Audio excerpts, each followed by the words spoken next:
SSC 2026 batch তোমাদের সামনে পরীক্ষা, আর পরীক্ষার এই চরম মুহূর্তে গরম সাজেশন সেটি হচ্ছে উচ্চতর গণিতে মাত্র 43টি আজকেও যদি তুমি পড়তে পারো তাহলে তোমার কিন্তু ইনশাআল্লাহ নিশ্চিত 5টি তুমি কমন পেয়ে যাচ্ছ।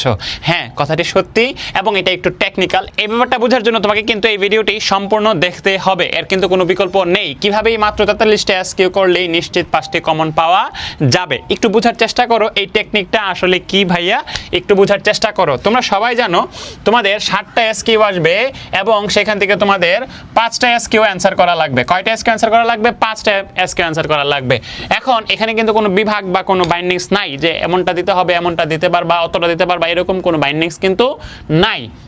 তুমি চিন্তা করো তোমার অধ্যায় আছে মোট 8টা, অধ্যায় আছে মোট 8টা, ঠিক আছে? তাহলে 8টা অধ্যায় থেকে তোমাকে কোশ্চেন করবে মাত্র 60টা, প্রত্যেকটা কোশ্চেনের মান হচ্ছে 2 করে। তাহলে 5টা যদি তুমি অ্যান্সার করো 5 দোকানে তুমি এখান থেকে পাবা এসকিউতে তোমার মোট মার্ক হচ্ছে 10 মার্ক, ঠিক আছে? এটা তোমরা সবাই মোটামুটি জানো। তো 8টা অধ্যায় থেকে 60টা কোশ্চেন করবে। কিভাবে এই 60টা কোশ্চেনকে আমরা কমন ফেলতে পারবো তার কিন্তু একটা স্ট্র্যাটেজি আজকে তোমাদের সাথে আমি শেয়ার করতে চাচ্ছি। সো তোমরা এই ভিডিওটা তুমি যদি শুধু একা না দেখে তোমার বন্ধুদেরকে নিয়ে দেখতে চাও সেক্ষেত্রে তুমি শেয়ার করতে পারো, তোমার ফেসবুকে রাখতে পারো, বন্ধু বান্ধবদেরও তোমরা উপকার করতে পারো। এবং আমি কিন্তু আমাদের পেইড ব্যাচের যে কোর্স আছে সেখানে কিন্তু আমরা আমাদের যে টোটাল এসকিউ সাজেশনটা সেটা কিন্তু আমরা প্রোভাইড করেছি। Not only SQ suggestion, SQ, CQ এবং এমসিকিউ খুবই ডেডিকেটেডলি এবং খুবই গবেষণার মাধ্যমে কিন্তু আমরা আমাদের এই সাজেশনগুলো তৈরি করেছি। প্রত্যেকটা সাবজেক্টে কিন্তু পেইড ব্যাচে এগুলো দেওয়া আছে। তো যারা 27 আছো তাদের জন্য আমরা কাজ করছি, অলরেডি কাজ শুরু করে দিয়েছি, তোমরা সবাই কিন্তু এটা জানো। যা হোক, 8টা অধ্যায় থেকে তোমার এসকিউ কমন ফেলতে হবে 5টা, ঠিক আছে? তাহলে তুমি একটু চিন্তা করো যে প্রতি চ্যাপ্টার থেকে যদি একটা করেও এসকিউ দেয় তাহলেও কিন্তু 8টা থেকে 8টা হয়ে যাচ্ছে, 7টা হচ্ছে না। তাহলে তোমাকে এবার প্রথমে বুঝতে হবে কোন কোন চ্যাপ্টারগুলো খুবই ইম্পর্টেন্ট এবং কোন কোনগুলো থেকে অবশ্যই এসকিউ কোশ্চেনটা থাকবে। যদি আমি বলি দ্বিতীয় অধ্যায় বীজগাণিতিক রাশি, এখান থেকে কিন্তু একটা এসকিউ তোমার থাকবেই থাকবে। এবং তারপরে যদি আমি বলি অষ্টম অধ্যায় ত্রিকোণমিতি, এখান থেকেও কিন্তু তোমার একটা এসকিউ থাকবে। তারপরে যদি আমি বলি 12তম অধ্যায় ভেক্টর, এখান থেকে কিন্তু একটা থাকার সম্ভাবনা অনেক বেশি। তারপর হচ্ছে 14তম অধ্যায় এটা আছে, এখান থেকে একটা থাকতে পারে। হ্যাঁ, তারপরে যদি আমি বলি তোমাদেরকে তোমাদের 9ম অধ্যায় খুবই ইম্পর্ট্যান্ট, এখান থেকে একটা থাকতে পারে। তারপরে যদি আমি আরো বলি তোমাদের 11তম অধ্যায় এখান থেকে একটা থাকতে পারে, ঠিক আছে? আর বাকি ধরো যে আমাদের কোন কোনগুলো বাদ আছে, বাদ গেল হচ্ছে আমাদের 7 এবং 10। তাহলে আমাদের 2, 4, 6 এই যে 10, তাহলে কয়টা হলো? 1, 2, 3, 4, 5, 6টা হয়ে গেল। আর ধরো যে 2টা থেকে একটা তোমার আসলো, মনে করো 2টা থেকে যে কোনো একটা অধ্যায় থেকে একটা কোশ্চেন তোমাকে দিয়ে দিল, মোট 7টা এইভাবে হতে পারে, বেশিরভাগ সম্ভাবনায় এগুলো। তাহলে আমাকে 5টা কমন ফেলতে হবে। এখন এই 5টা কিভাবে আমি কমন ফেলতে পারি তোমরা একটু সবাই খেয়াল করো। আমরা যদি এই দ্বিতীয় অধ্যায়টা করে ফেলি তাহলে একটা কমন পড়ার সম্ভাবনা অনেক বেশি। তারপরে আমরা যদি অষ্টম অধ্যায়টা করে ফেলি একটা কমন পড়ার সম্ভাবনা অনেক বেশি। তারপরে আমরা যদি 12তম অধ্যায়টা করে ফেলি তাহলে একটা কমন পড়ার সম্ভাবনা অনেক বেশি।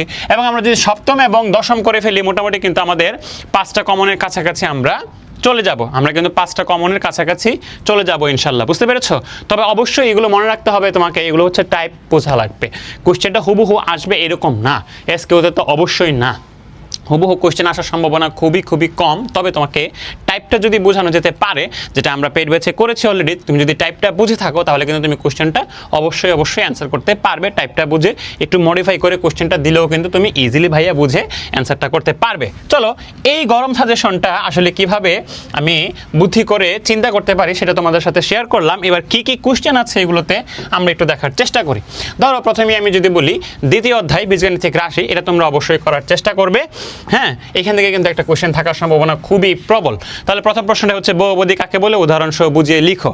বহুপদী কিভাবে চিহ্নিত করতে হয় এটাও কিন্তু তোমাকে শেখা লাগবে, ঠিক আছে? একটা উদাহরণ দিয়ে বলতে পারে এটি বহুপদী কিনা, যৌক্তিক কারণ সহ ব্যাখ্যা করো, ঠিক আছে? বা বহুপদী কাকে বলে একটা উদাহরণ দিয়ে তুমি বললা। তারপর হচ্ছে f of x = একটা রাশি দেওয়া আছে, g of x = একটা রাশি। আবার ধরো যে d of x = এইভাবে একটা রাশি থাকতে পারে, এই যেভাবে আছে ডিভাইড আকারে। এটাকে বহুপদীর আদর্শ রূপে তোমাকে লিখতে হবে, লিখে মাত্রা বের করতে হবে, ওই বহুপদীর মুখ্য পদ বের করতে হবে, মুখ্য সহগ বের করতে হবে, ধ্রুবপদ বের করতে হবে, মুখ্য সহগ ও ধ্রুবপদের যোগফল, বিয়োগফল, গুণফল ও অনুপাত। তো এখানে অনেকগুলো কোশ্চেন আছে, তুমি যদি সবগুলো সলভ করো ইনশাআল্লাহ এখানে কিন্তু তোমার একটা হুবহু কমন পড়ে যাওয়ার খুবই সম্ভাবনা আছে। তারপরে দেখো এখানে 3 নাম্বার কোশ্চেন একটা আছে, এটা হচ্ছে মান নির্ণয় বলতে পারি আমরা। তো 4 নাম্বার কোশ্চেন হচ্ছে আমাদের এখানে দেখাচ্ছে উৎপাদক উপপাদ্য। 5 নাম্বার দেখাচ্ছে আমাদের কি উৎপাদকের একটা ব্যবহার। আসলে এখানে এটাও উৎপাদক উৎপাদকের বিশ্লেষণ। তারপরে আমরা যদি দেখি 7 নাম্বার উৎপাদকের বিশ্লেষণ, 8 নাম্বার হচ্ছে রাশি সংক্রান্ত, 9 নাম্বার রাশি সংক্রান্ত। তো এখানে একটা বাদ গেল হয়তো বা, সেটা হচ্ছে ভাগশেষ উপপাদ্য। এই যে দেখো, এটা হচ্ছে ভাগশেষ উপপাদ্য, 6 নাম্বারটা আসলে ভাগশেষ উপপাদ্য। ওকে, তো ভাগশেষ উপপাদ্যের কিছু ম্যাথ, তাহলে তুমি এই কোশ্চেনটা সলভ করার মাধ্যমে ভাগশেষ উপপাদ্যের ম্যাথটা শিখবা।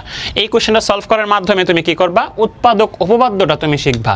ঠিক আছে, তারপরে আমি যদি আরো তোমাকে একটু বলি যে এই কোশ্চেনটা তুমি সলভ করার মাধ্যমে, ধরো যে তুমি এই কোশ্চেনটা সলভ করলা, হ্যাঁ, এই কোশ্চেনটা সলভ করার মাধ্যমে তুমি রাশিটা চক্রক্রমিক কিনা, প্রতিসম কিনা, কিংবা হচ্ছে যে আমাদের সমমাত্রিক কিনা, এগুলো চেক করা শিখবা। তুমি কিন্তু কোশ্চেন মুখস্থ করবা না বা কোশ্চেন অ্যান্সার হুবহু মুখস্থ করবা না।